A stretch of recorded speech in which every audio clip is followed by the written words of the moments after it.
I'm not the person who would actually repeat anything. The families that desperately need direct financial relief. Our senator was enriching himself in office, and he opposed even the first round of $1,200 stimulus checks. I mean, that's like a cartoonish abuse of power to enrich oneself while opposing relief for people who need it. So if you head to Washington... I actually did a great job, right? Let me actually prove myself.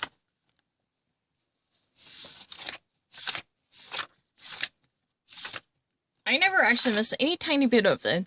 David Perdue says that, many of the small businesses that are not actually, having enough sources because of their capacity would be so reduced to maintain the proper upkeep of the business operation. They could not think of any type of sources to pay up their rent, so they would actually, barely operate. So this type of, operational functionability would be almost between 20 to 30. This would actually be the debt ratio. They would never actually have a proper sources of income to pay off any type of money they owe to their renters or, any type of business operators. That's the real reason.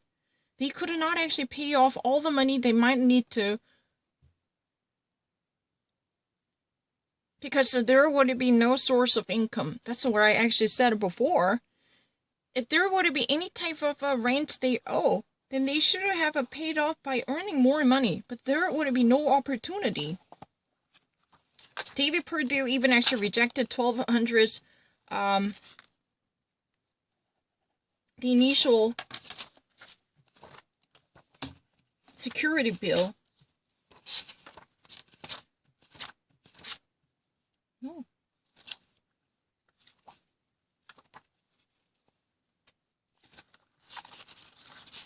And I never actually missed a tiny deal of it because I want to actually prove my innocence.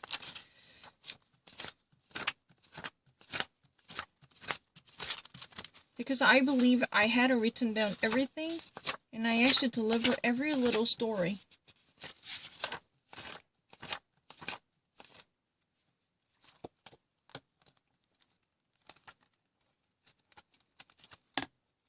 No, I really actually have a proper evidence to prove it.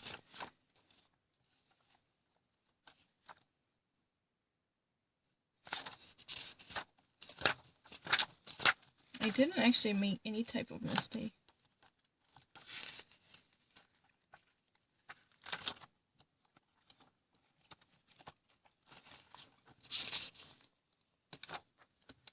I'm actually really powerful.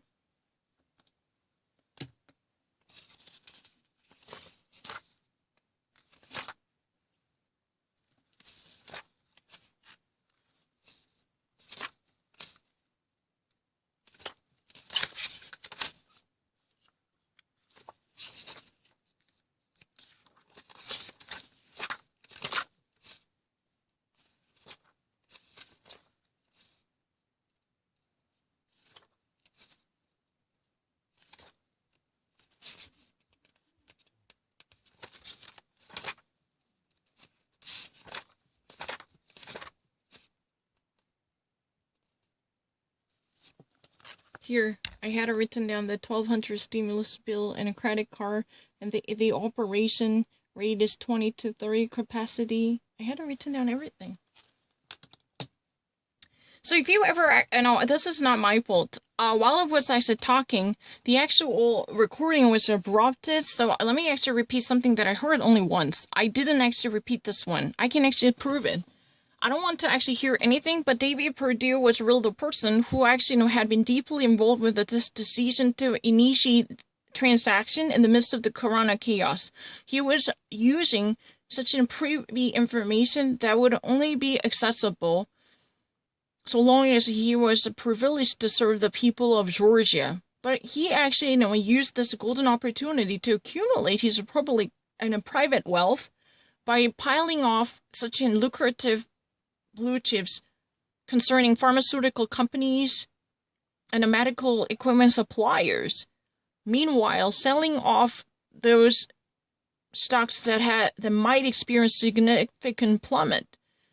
And even though he claims that he was exonerated from the SEC and the feds, However, there is no single documented indication clarifying his exoneration or exculpation, because if he were to be subject to much intensified investigation, then his deep involvement at the disposal and at the will of his own, there had been a massive trade-off that could never be justified.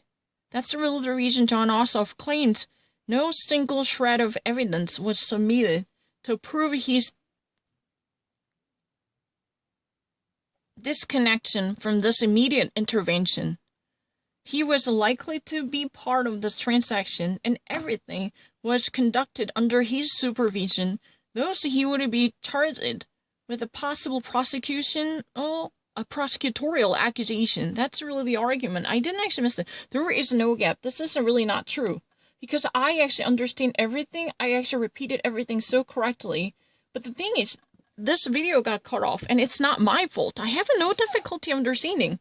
The actual message is like that. American could no longer rely on the financial stability because their 401k would be so destabilized because of the fluctuation in the market. They already actually look for every possible chance to refinance themselves. Their credit card had been maxed out. That means they cannot actually get a proper transaction relying on the credit card loans. The primary banking institutions would decline their credit extension. They could no longer avail more money. They cannot take out loans with proper interest rates. So they have to rely on usury type of shark loans. This is really the only opportunity because they've already actually had their mortgage eaten off by the proper lending. They wanted to actually receive more mortgage loans, or they wanted to actually have their mortgage possessed by a banking institution in the name of a collateral to take out more of a mortgage loans to pay off piling debts. And the average brick and mortar houses and the boutiques and stores, they could no longer operate their business in a proper sense. There would be no commercial activities that might not be affected by that because there would be enormous contraction, either imposed by the coronavirus restrictions directly or people's mood affected by the coronavirus. They could no longer reach out to average consumers who might actually spend their money, who might shell out money. And this type of transaction would be stopped so they can barely pay for a rent. They could never actually maintain the upkeep of business operation. No more rent for stores or the commodities or anything that might be demanded to sustain and maintain the business. No more procurement. I mean, this is really evidence. I only actually listened to it once. 한 번밖에 안 들었어요. 자꾸 두 번 했다 하지 마세요. What would a solid stimulus aid package look like? I think it's very... So what would a solid stimulus package look like? You know, if you ever actually become senator of the United States, what type of solid stimulus package? What would actually solidify the stimulus package look like? Can you actually give us an example? Can you actually walk us through your envisioned solid package stimulus bill? The very substantiated stimulus package that you might actually think of. Can you actually give us example? This is really it. I have never missed it. Don't try to actually stop it. Excuse me, this is really unfair. I understand everything at once. There was no single mistake. But David Perdue, while enriching himself, he just actually maximized his wealth by accumulating more and more money, trickling down from his privy information, abusing his prerogative as a Senate seat holder. He even actually refused to pass the bill that might actually bring in like $1,200 or even actually tiny small stimulus bill for $600, the unemployment payments. He voted against it.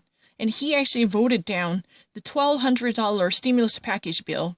He voted down the $600 unemployment compensation bill. And these type of possible economic relief bills are constantly being rejected, while he would be so busy procuring more and more of a profitable businesses. That's what it is about. Be clear. I think it's been clear for months. Point one, stimulus checks directly for the people. I mentioned Senator Perdue opposed even the first round of stimulus checks. Those should have been sent 8 months ago. They should be sent tomorrow.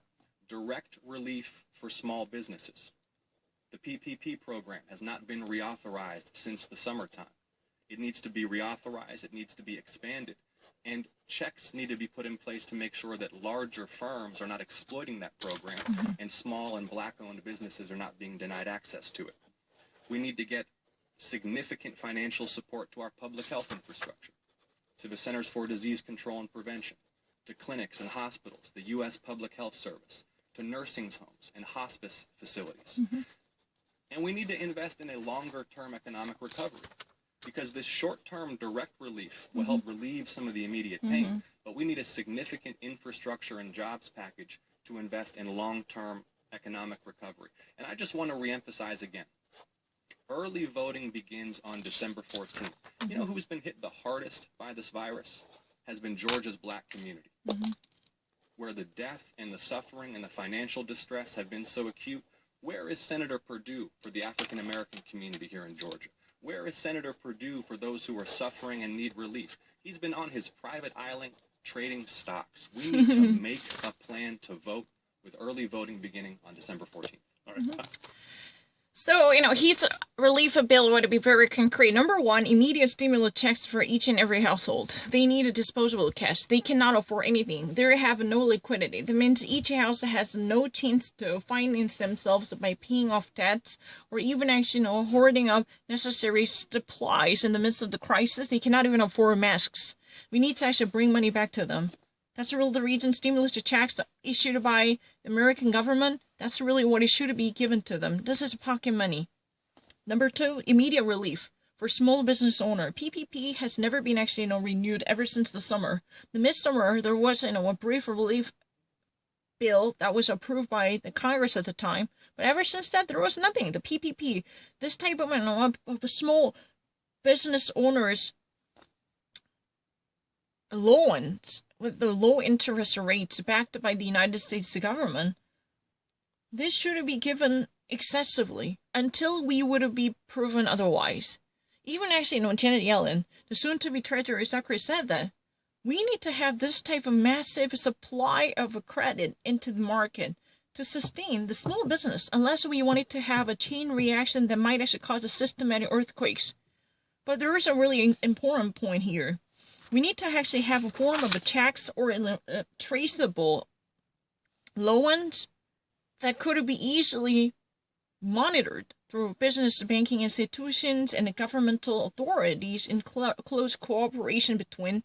In that way, big business would never exploit their chances to procure another loans regardless of their entitlement. We need to actually manage to have a proper chances exclusively opened up to small business. We need to prioritize them. This is very important. These PPP type of emergency loans, that should be given out to small businesses with a greater priority. Of course, if there are mid-size or big businesses, they should have probably guarantee certain type of options because they would be greater job providers. So in order to guarantee that more people are still on the payroll without having a mass fire, right? We need to guarantee that. However, there should be clear transparency adopted, allowing the system to trace down the actual application for loans from a small and big businesses equally. So we can actually have a clear preference to small businesses, either having a checks or immediate loans that might be given to mom and dad businesses immediately. That means the private businesses or small enterprises, they would be favored with immediate compensation for their economic difficulty. That would eventually power them through, just like them giving them emergency power supply. This is very important. It's like, in the time of power outage, they would be given a one battery to survive this darkness. So we need to actually immediately give money that would be immediately usable and disposable. That's important. It's about the liquidity. Otherwise, they would have not been able to ease out the burden on them. At the end of the month, they would have paid no rent to the promise, or they would have never fulfilled their contractual obligation once they actually sign off the deal with the proprietor or their landlord. Then there should be negotiation, but they have no capital, and we need to provide them bullets and ammunition to hang in the battleground. But, big businesses sometimes abuse this type of opportunity by camouflaging their identity. To minimize the chances that could have been given to small businesses, we need to provide a sufficient monitoring system, and we would allocate a proper amount of checks, immediately disposable, to extinguish a fire. And the small-sized businesses, they need any amount of cash. They need any type of monetary funds that could be immediately employable. That's very important. Unlike the big business, every cent counts. They have no capacity, no shock absorber to mitigate the difficulty imposed on them. They cannot go on forever in the circumstances. That's very important. And I don't really think it's very easy. What do you mean by that? And David Ossoff, not really David, John Ossoff, he's a really kind of idealist, for sure. In the midst of this type of difficulty, we should never take our eyes off from long-term goal. Because this type of imminent relief program only eased the tension mounting at this moment. But we need to plan ahead by thinking about the long-term project. How we can actually, make our community better by laying down the firm infrastructure. This type of long-term vision would be necessitated to generate more jobs and to promise a greater future ahead of time. And this is really the politician's duty, to plan ahead and think ahead. And that's what it said. Probably this type of stimulus bills or relief packages that would eventually have the communities well packed up with the cash that could be used, right? They might enjoy this relief, no matter how evanescent and ephemeral that might be. However, politicians who have been leading the nation, who have been part of this broad vision, they should think about the long-term and long-haul plan by laying down the infrastructure, or beefing up the school system, or securing the proper access to community. This type of urban planning or educational reform, that type of a massive investment should never be suspended. We need to keep balance between two different objects, short-term goals that would immediately beget visible consequences. Meanwhile, we have to put aside a significant amount of funds to guarantee that there will be far-sighted investments in our fundamental system, including infrastructure and education and healthcare reform. That's very important. We need to tackle the inefficiency existing in our healthcare system. People would suffer from no proper coverage that would have cut them off from compensating for medical difficulties. Then we need to increase the pool of healthcare coverage and health insurance, so more people would gather their power, so greater amount of money can be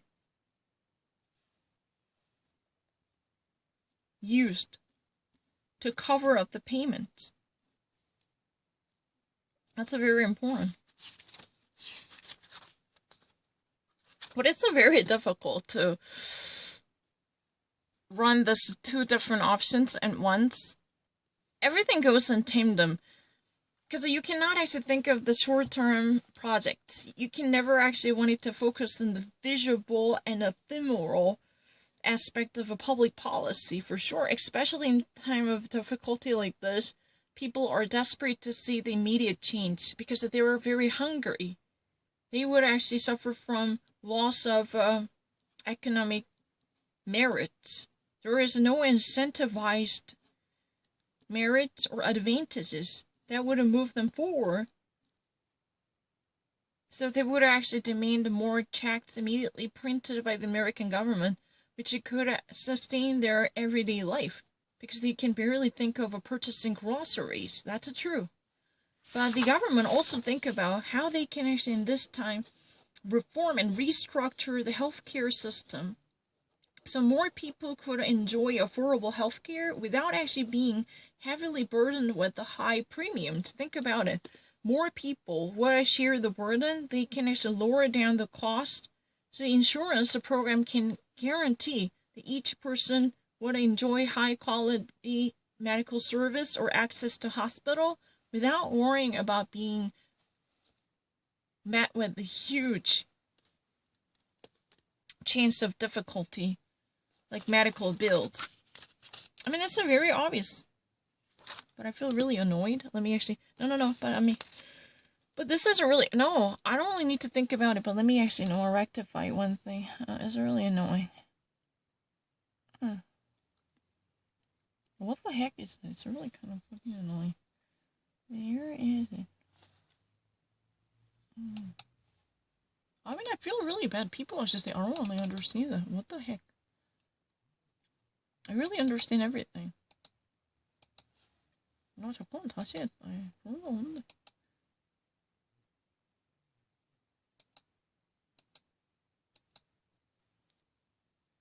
Oh, no, not this one.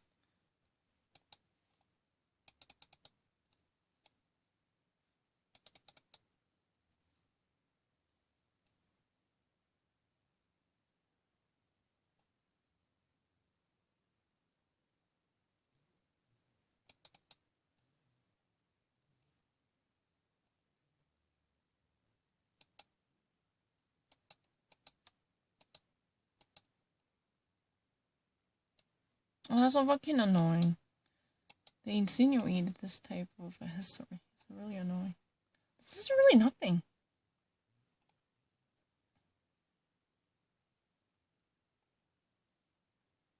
Oh, here is.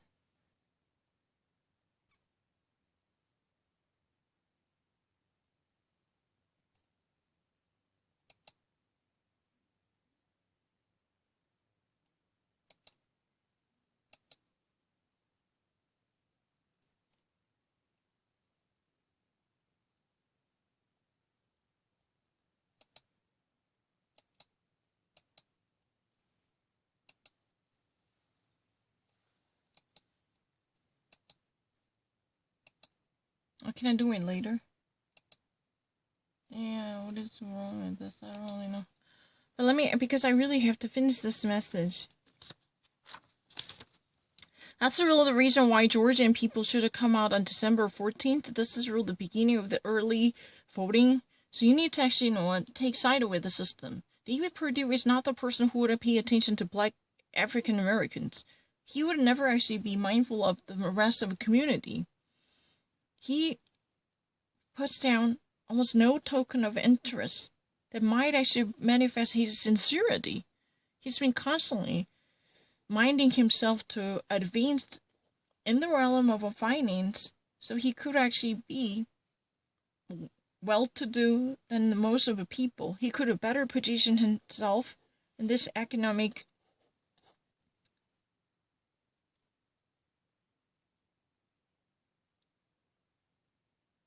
hierarchy. He just simply likes to written us more of a profits falling on his laps. That's what he wants to do. He doesn't actually care much about the people who might actually feel burdened in this crisis. They could not afford anything. unless there is a food stamps or any type of stimulus bills that might eventually hand out paycheck by the government. There is no job post. Even if they actually have a jobs, they can never actually maintain the full-time job. Their work hours are being slashed because there is no full operation. Think about it. The restaurants and diners or even catering services, they actually chopped off their operation rates to be around 20 to 30 percentile. This is all they did.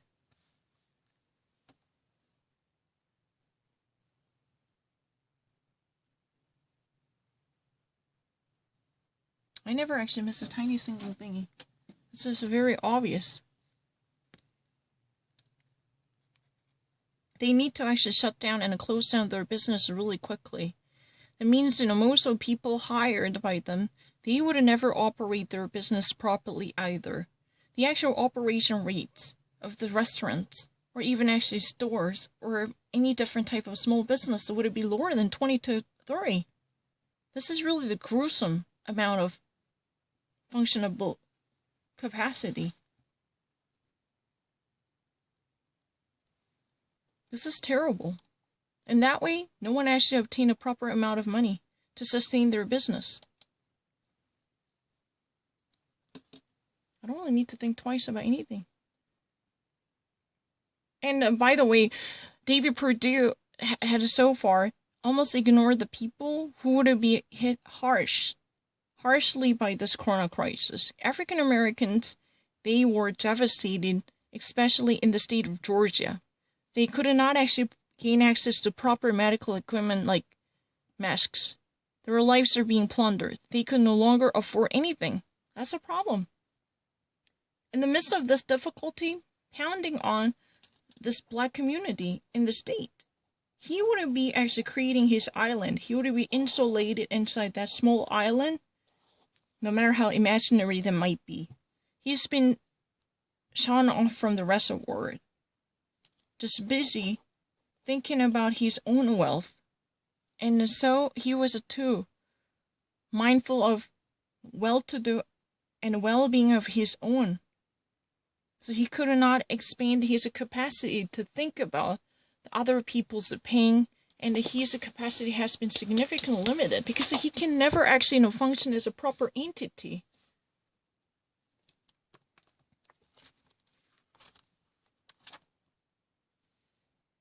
I mean, that's it. He created his own island. That means not real island. He's been insulated in that small